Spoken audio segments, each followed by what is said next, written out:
فاعوذ باللہ من الشیطان الرجیم بسم اللہ الرحمن الرحیم یا ایھا الذین آمنوا ان تطیعوا الذین کفروا یردوکم علی اعقابکم فتنقلبوا خاسرین۔ آیت اس وقت نازل ہوئی جب ابتدا میں مسلمانوں کو احد میں شکست ہوئی، میدان چھوڑ کر ادھر ادھر چلے گئے، تو مدینے کے منافق عبداللہ ابن ابی ابن سلول ان ضعیف الایمان مسلمانوں کو کہا امضوا بنا الی ابی سفیان لناخذ لکم منہ عہدا، آئیں ہمارے ساتھ ابو سفیان کے پاس چلتے ہیں اور ان سے یہ کہہ دیتے ہیں کہ ہمارے سے معاہدہ کریں کہ ہمیں کوئی تکلیف نہ پہنچائیں۔ جو کافروں کے لشکر کا امیر تھا، اور پھر کہنے لگے کہ الم اقل لکم انہ لیس بنبی، میں نے تو شروع سے ہی کہا تھا کہ یہ نبی نہیں ہے، اگر نبی ہوتا تو اس طرح شکست کھاتا۔ سمجھ میں بات آئی؟ اللہ تبارک و تعالیٰ نے صحابہ کو تسلی دی، یا ایھا الذین آمنوا، اے ایمان والو، ان تطیعوا الذین کفروا، اگر کافروں کے بات مانیں گے، فیما یامرونکم، تمہیں وہاں لے جانا چاہتے ہیں نا، یردوکم علی اعقابکم، تمہیں لٹا دیں گے اپنے ایڑیوں کی طرف، علی اعقابکم، تمہارے ایڑیوں کے ساتھ، الی الکفر، کفر کے طرف، جہاں سے آئے ہو وہیں واپس چلے جاؤ گے، فتنقلبوا خاسرین، پھر کیا ہو جاؤ گے؟ خسارے میں پڑ جاؤ گے، ہو جاؤ گے، فتنقلبوا، لوٹ جاؤ گے تاوانی، بل اللہ مولاکم، بلکہ اللہ تمہارا مددگار ہے، وہو خیر الناصرین، سب سے بہترین مدد کرنے والا ہے، فاتعوہ دونہم، نتیجہ تمہارے ہیں، اسی کے بعد مانے، سنلقی فی قلوب الذین کفروا الرعب، کافروں کے دل میں رعب ڈالیں گے، بسکون العین وضبطھا، بات سمجھ میں آئی نا؟ اے الخوف وقد عزموا بعد ارتحالهم من احد على العود واستئصال المسلمین، یہ اس وقت کے بات ہے جب احد میں 70 صحابہ کرام شہید ہوئے، کافی زخمی ہوئے، خود حضور اکرم صلی اللہ علیہ وسلم زخمی ہوئے، تو جب لڑائی ختم ہوئی مشرکین جانے لگے، آگے جا کے ایک جگہ پر وہ پشیمان ہو گئے، تو ہم کیوں چلے گئے واپس؟ وہ تو اتنا زخمی ہیں، اتنا میدان چھوڑ کر چلے گئے اور اتنا ان کے مارے گئے، تو ان کے پیچھے کر کے ہمیں مدینے تک جانا چاہیے تھا اور ان کو آج ختم کرنا چاہیے تھا، مدینے میں کوئی ایک بھی مسلمان باقی نہ رہے۔ راستے میں روک گئے، مشورہ کرنے لگے، سمجھ نہیں آئی بات؟ تو ہم نے غلطی کری کہ ہم واپس آ گئے، تو اللہ فرماتے ہیں کہ اللہ نے ان کے دل میں رعب ڈال دی، اب وہ اس پہ عمل نہیں کر سکے۔ اللہ فرماتے ہیں سنلقی فی قلوبہم الرعب الذین کفروا الرعب، کافروں کے دل میں جلدی ہم ڈر ڈالیں گے، الخوف وقد عزموا بعد ارتحالہم، جانے کے بعد انہوں نے قصد کیا تھا، من احد، جب احد سے جا رہے تھے، علی العود، دوبارہ واپس آنے کی، واستئصال المسلمین، مسلمانوں کو جڑ سے اکاڑ کر پھینکنے کی، وہ ڈر گئے اور واپس نہیں آ سکے۔ اللہ فرماتے ہیں کیوں؟ بما اشرکو، بما شرک کی وجہ سے، باسببیہ ہے، بسبب اشراکہم، مشرک ہمیشہ مسلمانوں سے ڈرتا ہے، بات سمجھ میں آئی نا؟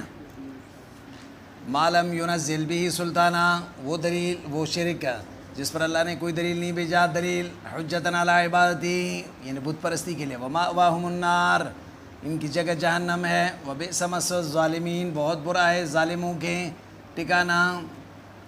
دیکھیں اللہ تبارک و تعالیٰ نے کافروں کے دل میں رعب جو ہے ڈالا ہے مسلمانوں کے، یہ نبی کا معجزہ ہے، اللہ نے اس معجزے کا اثر مسلمانوں میں رکھا ہے، سمجھ نہیں آئی بات؟ حدیث میں آتا ہے، نبی اکرم صلی اللہ علیہ وسلم، بخاری اور مسلم کی روایت ہے، حضرت جابر رضی اللہ تعالیٰ عنہ فرماتے ہیں کہ حضور اکرم صلی اللہ علیہ وسلم نے فرمایا، اعطیت خمسا لم یعطہن احد من الانبیاء، 5 چیزیں مجھے ایسے دیے گئے ہیں جو کسی نبی کو نہیں دیا گیا، کسی نبی کو نہیں دیا گیا۔ اور ان میں سے نبی اکرم صلی اللہ علیہ وسلم فرماتے ہیں نصرت بالرعب مسیرۃ شہر، مجھے خوف اور دشمن کے دلوں میں خوف اور ڈر ایسے دیے گئے کہ 1 مہینے کے فاصلے پر، اگر دشمن میرا 1 مہینے کے فاصلے پر موجود ہے پھر بھی اللہ تبارک و تعالیٰ میرا خوف اس کے دل میں ڈالیں گے۔ یہ نبی کا معجزہ ہے۔ دوسری چیز فرماتے ہیں وجعلت لی الارض مسجدا وطہورا، میرے لیے زمین کو مسجد بھی بنا دی اور طہارت کا ذریعہ بھی بنا دیا۔ پرانے دوار میں عبادت کے لیے مخصوص جگہ ہوتے تھے، بس وہاں سے دوسری جگہ پہ نماز نہیں ہوتی تھی۔ آپ کو نماز پڑھنی ہے تو پھر وہ مخصوص جگہ پہ جا کے، لیکن اس امت کا خاصہ تو یہ ہے نا جہاں نماز کا ٹائم ہو جائے وہیں نماز پڑھ لو۔ اور زمین کو اگر پانی نہیں ہے تو تیمم کر لو، طہارت کا ذریعہ بنا دی۔ پرانے زمانوں میں یہ نہیں تھے۔ تیسری چیز نبی اکرم صلی اللہ علیہ وسلم فرماتے ہیں وَأُحِلَّتْ لِيَ الْغَنَائِمُ، اللہ نے میرے لیے غنیمتوں کو حلال قرار دیا۔ سابقہ میں غنیمت کا مال استعمال کرنے کی اجازت نہیں ہوتی تھی، ایک جگہ پر جمع ہو کر کے اس کو آگ لگاتے تھے۔ کافروں سے جو مال لیا گیا، بلکہ اس امت کے لیے تو حضور فرماتے ہیں کہ سب سے حلال ترین مال غنیمت ہے۔ کیا ہے؟ سمجھ میں بات آئی؟ وَعُوتِیتُ الشَّفَاعَۃَ، اور ایک یہ ہے کہ عمومی شفاعت مجھے دیا گیا۔ کوئی نبی ایسے عمومی شفاعت نہیں کرے گا، لیکن اللہ اس نبی کو عطا فرمائے۔ اور آخری چیز حضور اکرم صلی اللہ علیہ وسلم فرماتے ہیں وَكَانَ النَّبِيُّ يُبْعَثُ إِلَىٰ قَوْمِهِ خَاصًّا وَبُعِثْتُ إِلَى النَّاسِ كَعَامَّةٍ، مجھ سے پہلے انبیاء خاص علاقے اور خاص زمانے کے لیے مبعوث ہوتے تھے، اور مجھے سارے دنیا کے لیے قیامت تک آنے والی انسانوں کے لیے نبی بنا کر بھیجا۔ نہیں سمجھے؟ تو یہاں پہ فرمایا ہے سنلقی فی قلوب الذین کفروا الرعب، رعب ڈالیں گے۔ سمجھے بات آئی؟ اور وَلَقَدْ صَدَقَكُمُ اللَّهُ وَعْدًا، اللہ نے سچ کر دکھایا اپنے وعدہ نصرت کے۔ استحسونہم، جب ان کو قتل کر رہے تھے، بِإِذْنِهِ، اللہ کے ارادے سے، بِإِذْنِهِ، اللہ کے ارادے سے۔ بات سمجھ میں آئی نا؟ حتیٰ یہاں تک کہ اذا فشلتم، تم بزدل ہو گئے قتال سے، وتنازعتم فی الامر، تم نے اختلاف کر دی نبی کے حکم میں، بالمقام فی سفح الجبل للرمی، جو اوپر 50 آدمیوں کو بٹھایا تھا نا، تو وہ 40 آدمی نیچے اتر آئے، نبی کے حکم کی مخالفت ہو گئی نا۔ اللہ نے ابتدا میں اپنے وعدہ پورا کر کے دکھایا، مجھ دشمن بھاگ گیا، لیکن پھر بھی کیا ہوا؟ کہتا تم نے نافرمانی کی نبی کے حکم کی، تو اس وجہ سے پھر اللہ نے اس فتح کو شکست پہ بدل دی۔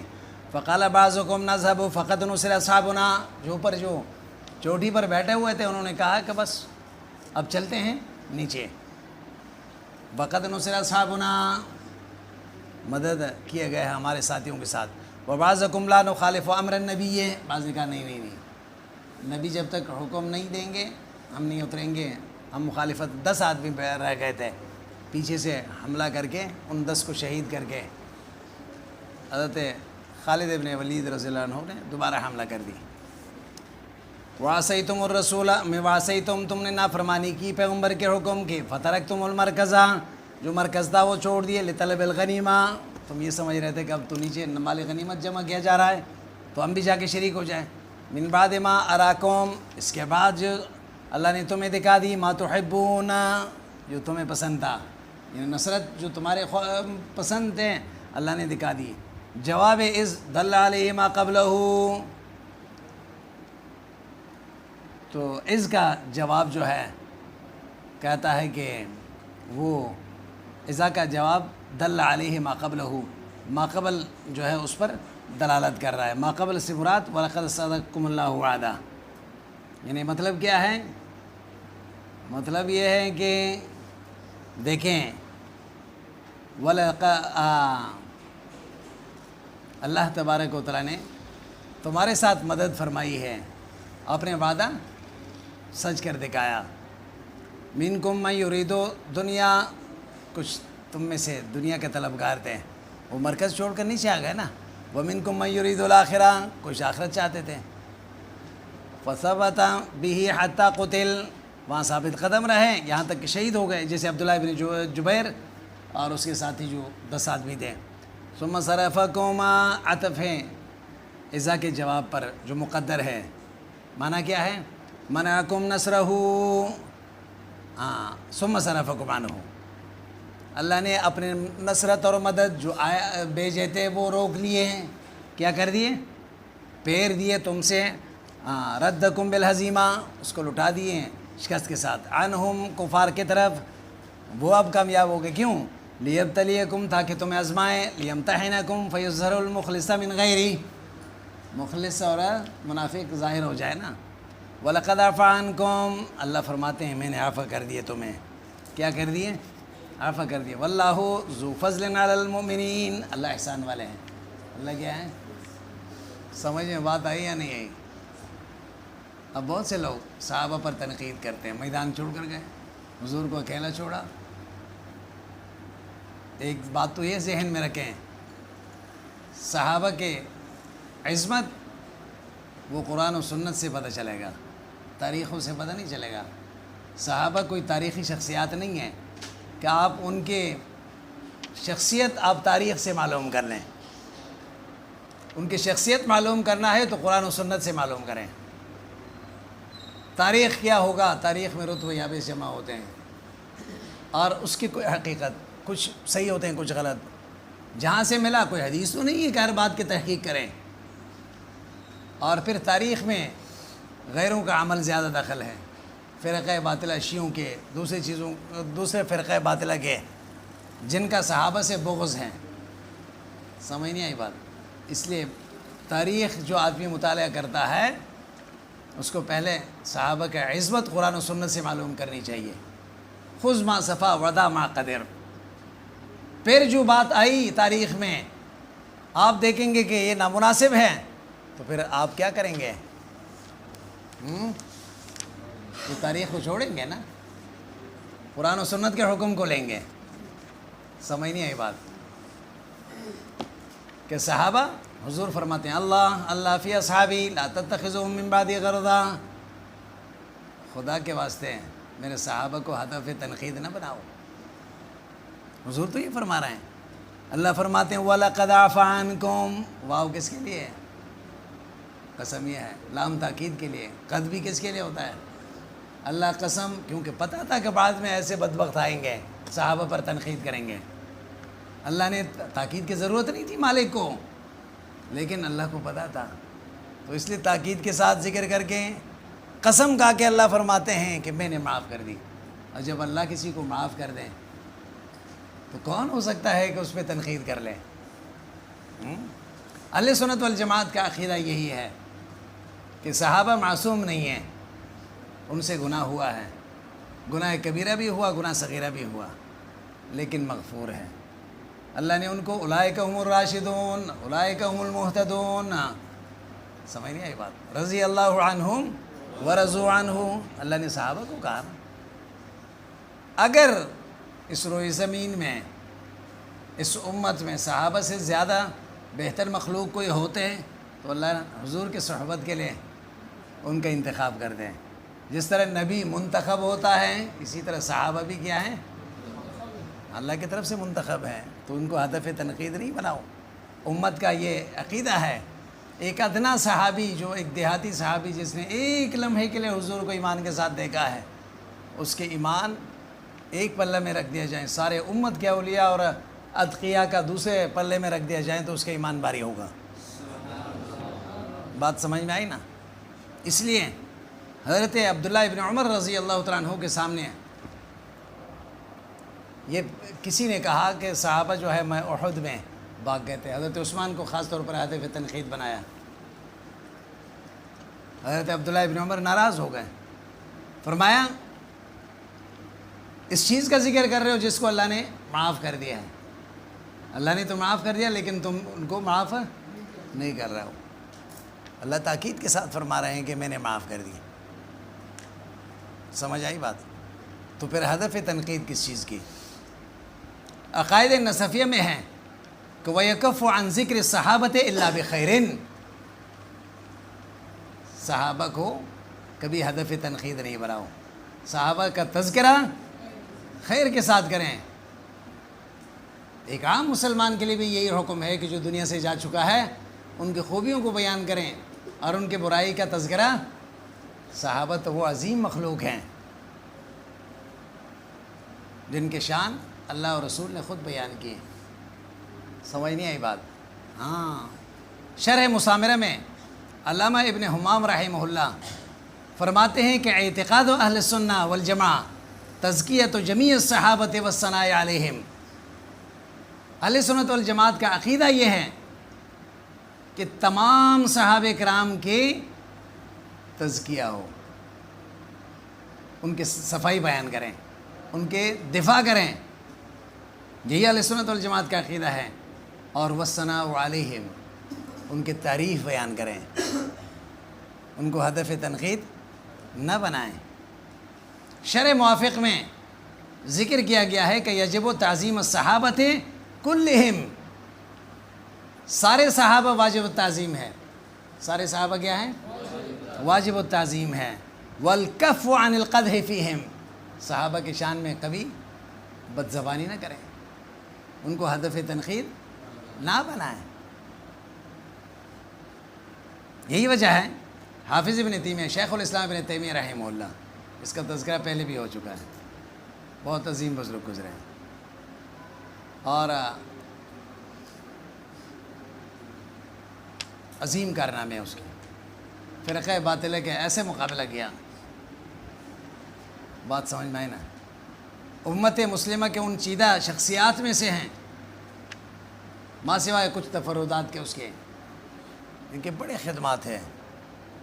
ان کے تصنیفات علمی خزانوں سے بھرے ہوئے ہیں. اور اس کے شاگرد حافظ ابن قیم، بات سمجھ میں آئی نا. دونوں نے بڑے خدمات انجام دیے. حافظ ابن تیمیہ رحمہ اللہ عقیدہ واسطیہ میں ذکر فرماتے ہیں کہ اہل سنت والجماعت کا عقیدہ یہ ہے کہ صحابہ کے درمیان جو اختلاف اور قتال ہوا ہے، سمجھ نہیں آئی بات؟ صحابہ کے درمیان آپس میں اگر اختلاف ہوا ہے یا قتال ہوا ہے جمل میں یا اسی طرح صفین میں، ان کے بارے میں تاریخ میں جو باتیں ذکر کیے گئے ہیں وہ سب جھوٹے ہیں. وہ کیا فرماتے ہیں؟ تاریخ میں جتنے بھی مبالغہ رازی کیا گیا ہے وہ جھوٹ پر مبنی ہے.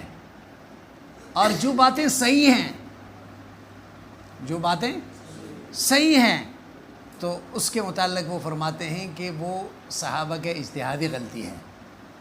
وہ کیا ہے؟ اور اجتہادی غلطی پر پکڑ نہیں ہوتے ہیں بلکہ ثواب ملتا ہے. کیا ہوتا ہے؟ ثواب ملتا ہے. پھر وہ فرماتے ہیں کہ صحابہ تو ایسے مخلوق ہیں کہ اگر ان سے غلطی ہوئی بھی نہ، وہ دنیا سے صاف ہو کر گئے، توبہ کر کے گئے. اس لیے اللہ نے فرمایا ان الحسنات یذہبن السیئات. حافظ ابن تیمیہ فرماتے ہیں کہ اللہ نے یہ اصول ذکر کیا ہے، ان الحسنات یذہبن السیئات. برائی آپ سے ہو جائیں، نیکی کر کے چھوڑیں تو آپ کی برائیوں کو لے جائے گا. صحابہ کے کون سے نیکیوں کا تذکرہ ہم کریں جنہوں نے نہیں کی؟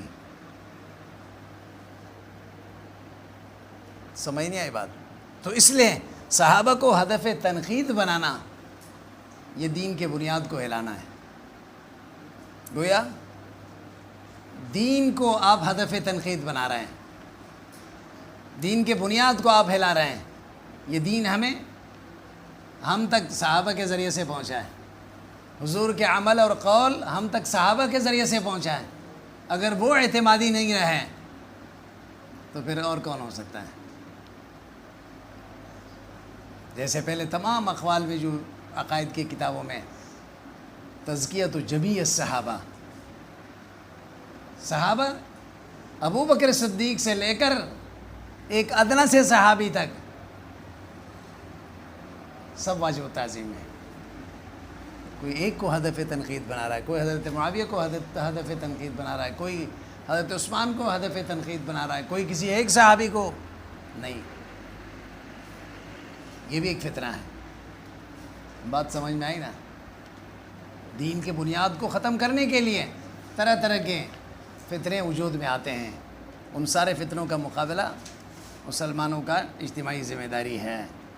اس لیے اللہ فرماتے ہیں وَلَقَدْ عَفَا عَنْكُمْ، یقیناً میں نے معاف کر دیا. عفا ماضی کا صیغہ. تم نے تو جرم ابھی کی، میں نے تو پہلے سے معاف کر دیے. میں نے تو کیا کر دی؟ ہاں. تو یہ محبت ہے، یہ نفرت ہے؟ سمجھ نہیں آئی بات. اللہ تو پہلے سے صحابہ کو فرماتے ہیں تم نے کیوں کیا یہ، لیکن میں نے پہلے سے ہی معاف کر دیے تھے تمہیں.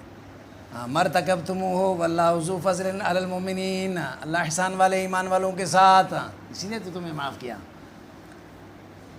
اللہ اکبر. یاد کریں اذ تسعدون تبعدون فی الارض حاربین، تم چڑھ رہے تھے، دور ہو رہے تھے زمین میں بھاگ کے.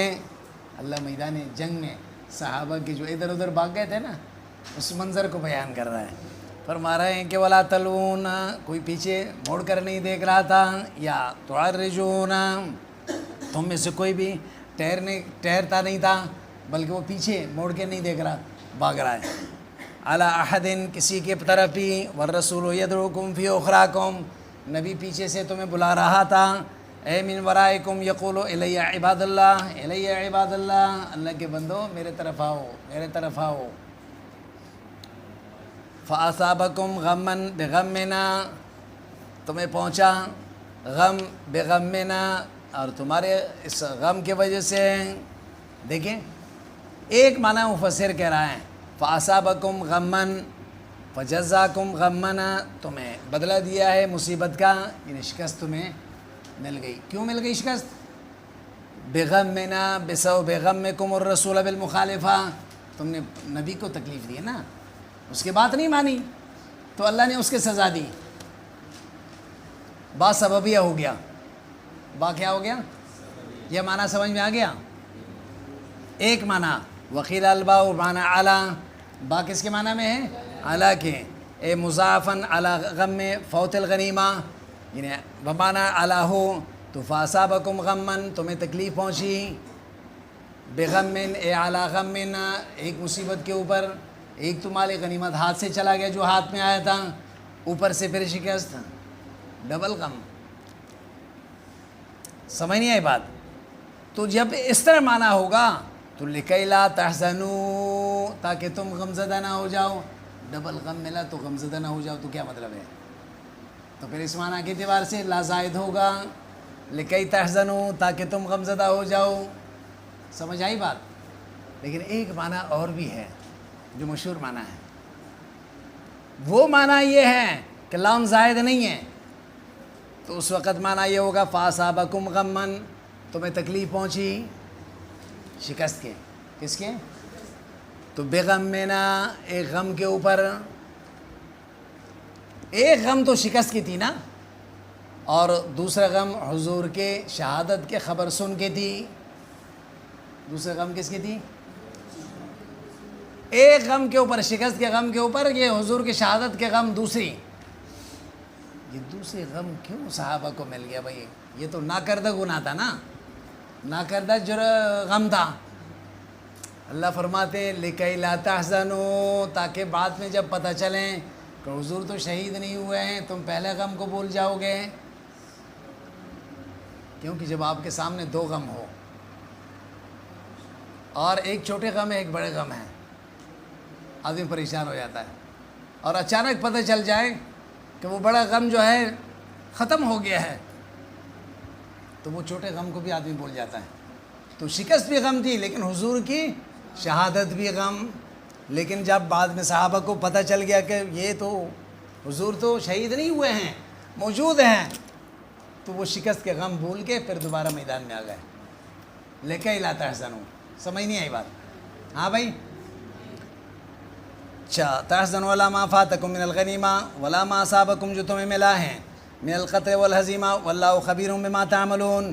ثم انزل علیکم من بعد الغم امنا، پھر اللہ نے تمہارے نازل کیے تمہارے اوپر اس غم کے بعد امنا، نعاسن خواب یغشا طائفتم منکم، ایک جماعت کو تم میں سے چھپا لیا، وہم المؤمنون فکانوا یمیدون تحت الحجفہ، اور یہ لوگ جو ہے اور فرما رہے ہیں کہ تیر اور کمان کے نیچے اپنے یہ حرکتیں کر رہے تھے، وتسقط السیوف منہم، اور ان کے ہاتھ سے تلوار نیچے گر رہے تھے۔ دیکھیں میدان جنگ میں کسی کو نیند آتی ہے؟ دشمن کے ساتھ مقابلہ ہو آمنے سامنے، نہیں۔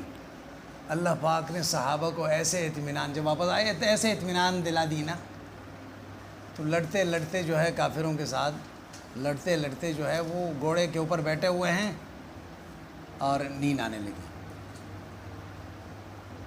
بات سمجھ میں آئے نا؟ جیسے یہ صاحب سو رہا ہے، بات سمجھ میں آئے نا؟ پورا سال ہو گیا اس کی نیند پوری نہیں ہوئی، نیند کی گولی کہا کے آتا ہے، سارے نیند جو ہے یہیں پورا کرتا ہے۔ سمجھ نہیں آئی بات؟ سارے نیند جو ہے یہیں صبح صبح جو ہے پورا کر لیتا ہے، رات کو کوئی مصروفیت ہوگی تو اس کی مجبوری ہوگی، کوئی مسئلہ نہیں ہے۔ بات سمجھ میں آئی نا؟ ہو جاتا ہے۔ یہ بات سمجھ میں آئی؟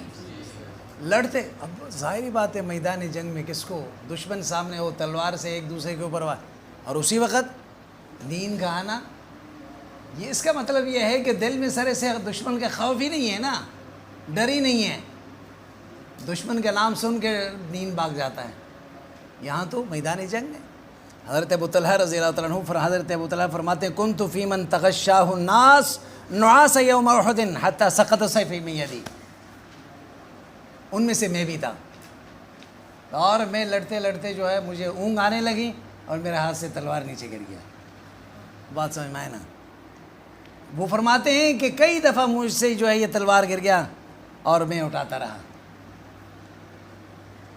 یہ اطمینان قلبی اس کو کہتے ہیں۔ ہاں وہ تو اچھا، یہ تو مخلص مسلمان تھے نا، اور دوسری طرف جو ضعیف منافق بھی ساتھ تھے کچھ، وطائفتن قد اہمتہم انفسہم، کچھ جماعت کچھ لوگ ایسے بھی تھے، ایک فرقہ قد اہمتہم انفسہم، ان کو مصیبت میں ڈال دیا ان کے نفس نے، حملتہم علی الہم میں، اب وہ مصیبت میں پڑ گئے، اب غم اور تکلیفیں اتنے بڑھ گئے، فلا رغبۃ لہم الا نجات دون النبی، ان کا یہی سوچ رہا کہ میدان سے کیسے بھاگ کے اپنے آپ کو بچائیں، نبی بچے یا نہ بچیں لیکن ہم بچ جائیں۔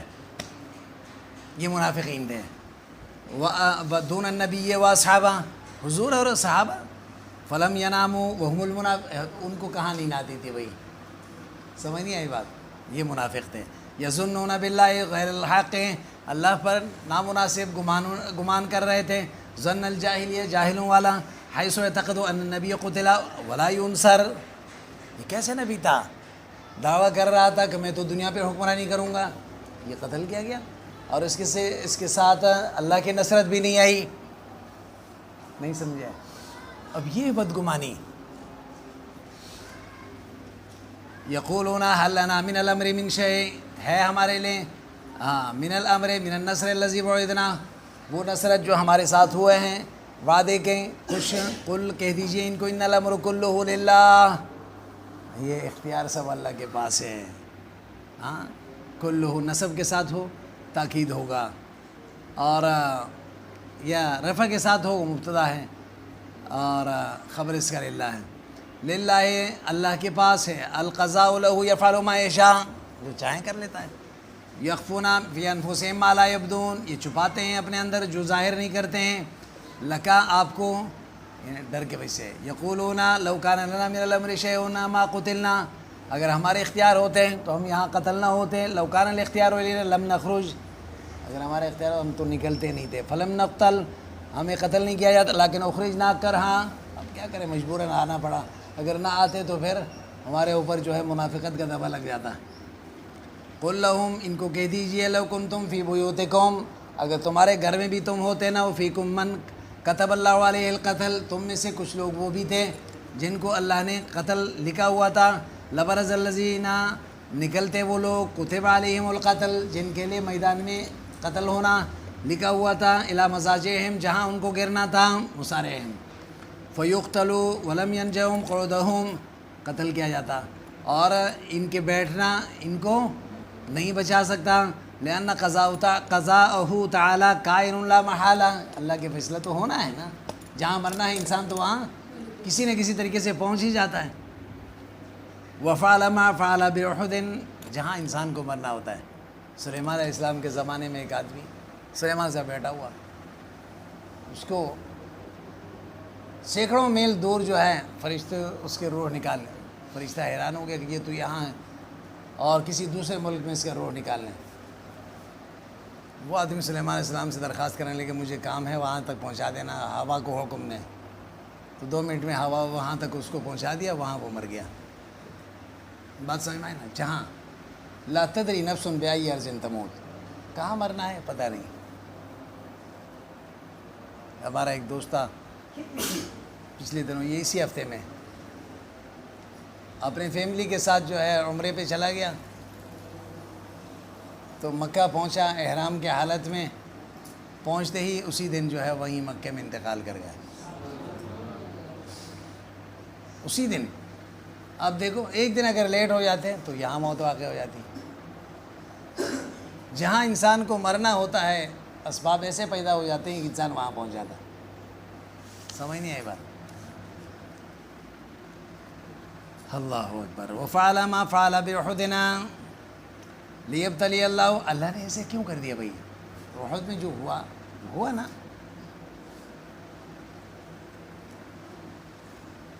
وفعل ما فعل بأحد لیبتلی اللہ ما فی صدورکم، تمہارے دل سے اللہ امتحان لینا چاہتے ہیں۔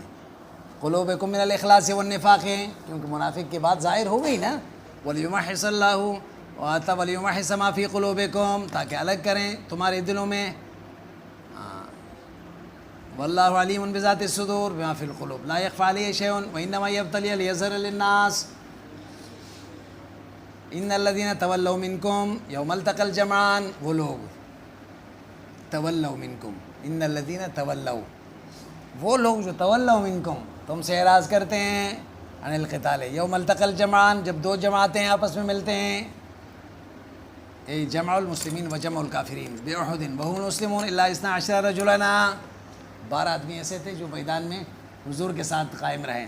ان 12 آدمیوں کے علاوہ 12 سے 14 آدمی تھے، بات سمجھ میں آئے نا، حضور کے ساتھ رہ گئے تھے، باقی جو ہے میدان چھوڑ کر چلے گئے تھے۔ امام راضی رحمہ اللہ تفسیر کبیر میں فرماتے ہیں کہ وَأَمَّا الَّذِينَ ثَبَتُوا مَعَ الرَّسُولِ فَكَانُوا 14 رَجُلًا، حضور کے ساتھ ثابت قدم رہنے والے کتنے تھے؟ 14 آدمی تھے، اور ان میں سے 10 جو ہے 7 جو ہے مہاجرین تھے اور 7 انصار تھے، 7 مہاجر تھے اور 7، اور مہاجرین میں سے ابو بکر صدیق، حضرت علی المرتضیٰ، اور حضرت عبد الرحمن ابن عوف، سعد ابن ابی وقاص، طلحہ ابن عبید اللہ، ابو عبیدہ ابن جراح، زبیر ابن عوام، یہ رضوان اللہ تعالیٰ علیہ مجمعین۔ اور انصار میں سے خباب ابن منذر، ابو دجانہ، عاصم ابن ثابت، حارث ابن سما، سہل ابن حنیف، اسید ابن حزیر، سعد ابن معاذ، رضی اللہ تعالیٰ عنہم، رضی اللہ عنہم۔ بات سمجھ میں آئی نا؟ یہ لوگ جو ہے حضور اکرم صلی اللہ علیہ وسلم کے ساتھ اسی پہاڑی میں چڑھ کے حضور کی حفاظت کرتے رہے۔ 7 انصار ایسے تھے، حضور اکرم صلی اللہ علیہ وسلم نے کہ جب قریب پہنچے دشمن، وہ ان کو کون ان کے مقابلے، ایک ہی آگے بڑھتے گئے اور انہوں نے جامع شہادت پیش کی۔ بات سمجھ میں آئی نا؟ قربانی اس کو کہتے ہیں، اپنے نبی کے حرمت کے تحفظ کے لیے اور اس کی جان کے تحفظ کے لیے اپنی جان قربان کر دی۔ اچھا، ان الذین تولوا، دیکھو وہ لوگ جو میدان چھوڑ کر چلے گئے نا، انما استزلهم الشیطان، اللہ فرماتے ہیں کہ تمہارا قصور نہیں ہے، شیطان نے تمہیں پسلایا، ببعض ما کسبوا، تھوڑی سی غلطی ہوئی نا تم سے، نافرمانی اوپر کیوں آئے؟ نبی کے حکم کو ماننا چاہیے تھا نا، من الذو مخالفت امر ولقد عفا اللہ عنہم، پھر اللہ دوہرا رہا ہے، دیکھو کوئی پھر تنقید نہ کریں، ولقد عفا اللہ عنہم، اللہ فرماتے ہیں میں نے ان کو معاف کرے. عفا اللہ عنہم، اللہ نے معاف کر دیے. ان اللہ غفور الحلیم، اللہ بخشنے اور مہرباں ہے. لا يعجل العصابہ، حلیم ہے، بڑے صبرناک، کسی کو جلدی سزا نہیں دیتا. یا ایھا الذین آمنوا